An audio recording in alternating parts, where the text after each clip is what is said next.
بسم اللہ الرحمن الرحیم۔ السلام علیکم۔ ایک دفعہ کا ذکر ہے کہ ایک باز شکار کی تلاش میں اڑتا پھر رہا تھا۔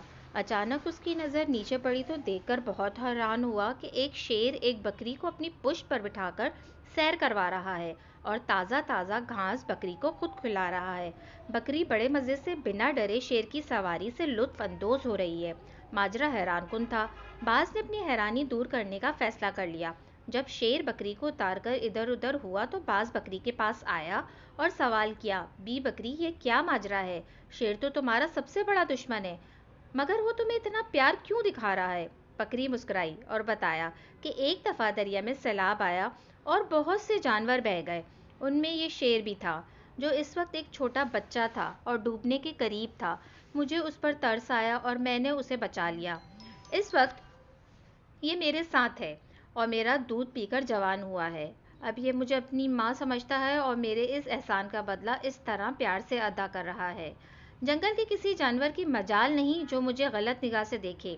یہ اسے چیڑ پھاڑ دیتا ہے جو مجھے تنگ کرنے کی کوشش کرے۔ باز نے حیران ہو کر پوچھا کہ بی بکری، کیا احسان کرنا اتنی اچھی بات ہے؟ بکری بولی، بالکل بہت اچھی بات ہے احسان کرنا، مگر احسان بھی دیکھ کر کرنا چاہیے۔ ابھی بات ہو ہی رہی تھی کہ شیر آ گیا اور باز پوری بات سنے بغیر اڑ گیا۔ کچھ دن گزرے، باز نے ایک چوہے کو دیکھا جو برفیلے پانی میں ڈوب رہا تھا۔ باز کو بکری کی بات یاد آ گئی اور تیزی سے نیچے آ کر چوہے کو پانی سے نکال لیا۔ چوہا سردی سے مرنے کے قریب تھا۔ باز اسے ایک چٹان پر لے گیا اور اپنے پروں سے ڈھانپ لیا تاکہ چوہے کو گرمی ملے اور وہ ٹھیک ہو جائے۔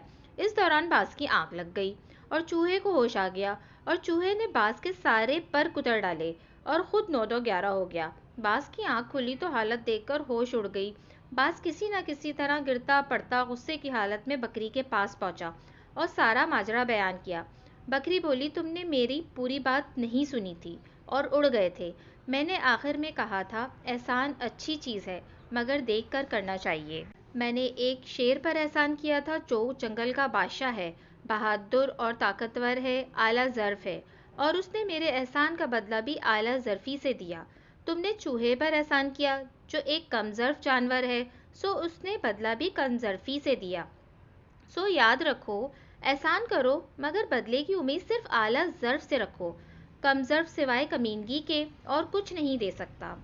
حاصل مضمون، حضرت علی رضی اللہ تعالیٰ عنہ کا قول ہے، جس پر احسان کرو اس کے شر سے ڈرو۔ جزاک اللہ۔ اگر آپ کو میری یہ ویڈیو پسند آئی ہے تو پلیز میرے چینل کو سبسکرائب کرنا نہ بھولیے گا۔